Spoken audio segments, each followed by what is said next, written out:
All right, folks, Chris Waters from GameSpot down here at Treyarch headquarters, joined by Mike Hastro Raphael, the esports advisor for Treyarch, and we are about to shoutcast ourselves a match of Cargo here in Call of Duty Black Ops 2. It's a multi-team team deathmatch. Now, multi-team, Hastro, is something new to the Call of Duty franchise. That's right. It's absolutely the first time a multi-team game mode and the ability to do those have been introduced into the Call of Duty franchise. So you see here early on top of your screen, we have 3 teams playing here. So it's 4 versus 4 versus 4, and that's what the action is going to be dominated upon. And right now we're on board with Fluffy, and Chris, you're at the controls. Tell me a little bit about what you're doing here. Well, just taking a look at this the score outline here, we can see the score streaks that folks are wrapping up. We just saw Spike score that kill on Fluffy, but looks like he's going to spawn in here and go up towards this building that's a hotbed of activity and a great place to put a bouncing Betty if you're looking to take someone out. Let's see if Fluffy heads back there. Nope. And let's take a look at the overall map, see what kind of action he'll be able to get into here. Looks like he's a bit far away. Let's try to get into the middle here. Oh, we just saw a death right there in the center arena.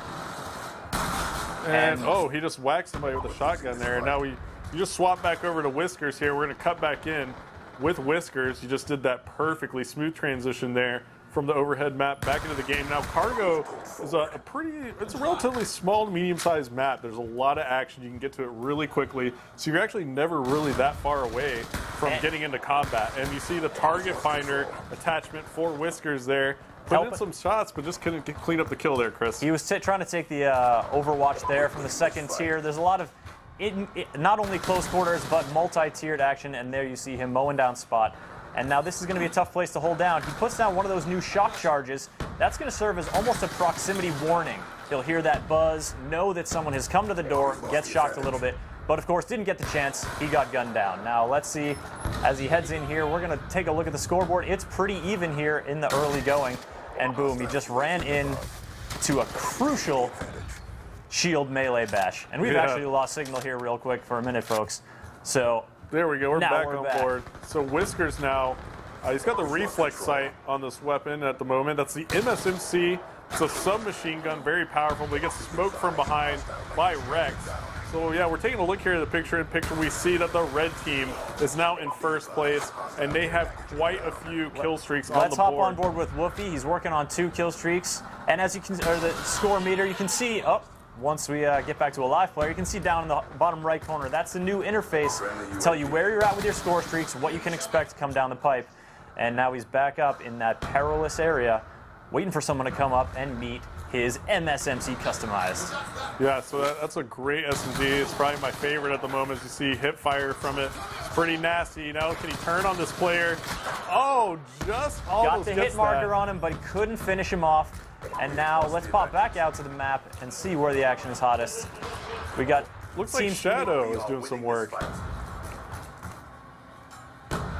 Shadow helping that red team eke out to the 28 kill lead they've got, but it is still a tight match here on Cargo. And now these guys are rolling together. The laser sight for hipfire accuracy, but no, not going to be able to go in that room because of the Guardian. Now that's a new crowd control area denial device. You see it used by police nowadays. It's on the back of a truck. Crowd gets out of there, sort of a sonic dispersal thing. Of course, in 2025, you can just put that thing right down.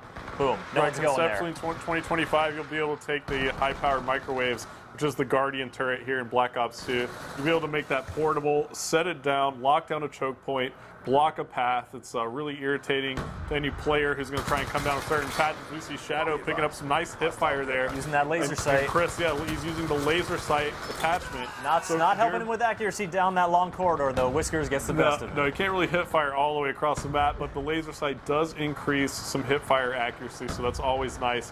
As we saw here in the picture-in-picture mode, we see that the score now is 40 to 34 to 32. Looks like blue team's gone out in front, courtesy of Max's 3-point score streak. And we're going to see what he's doing. Getting shot in the brain pan is what he's doing. Why don't we take a look at the scoreboard, Chris? You can hit the back button. We'll be able to see exactly where the kills are dispersed here between our players. That's right. Max leading the Seals. Woofy up leading red team. And on FBI, Bandit with a modest 12 kills, holding it down over there. Oh, now it looks like we've got some players in that area once again. One of them's lurking below. Let's see what Whiskers makes of it. Oh, we're on the wrong side of the map. Well, Max picked up a kill right there. As we saw on the overhead, he kind of ran right into a player right off spawn. And now it looks like he spots another one. It's a dangerous position here to be in, shooting down from below, but he made it work. And he's in burst fire mode there with his assault rifle, so some nice shots there. Didn't really kind of connect too much, but... Hey, you get that one in the brain, that's all it takes. That's all it takes. Headshots are all that matter. There's a frag grenade at the top of the stairs. Now Whiskers going to go ahead and dual wield his secondary pistols. Got flashed. Managed to get a kill while he was flashed. Nope. Managed to get killed. Yeah, he got smoked there. Well, it was tough to tell what was going on there with that flash grenade. That's true. We've got Whiskers coming around down outside of this building. Decided to go back the other way. Maybe head upstairs and get a little bit of an overwatch.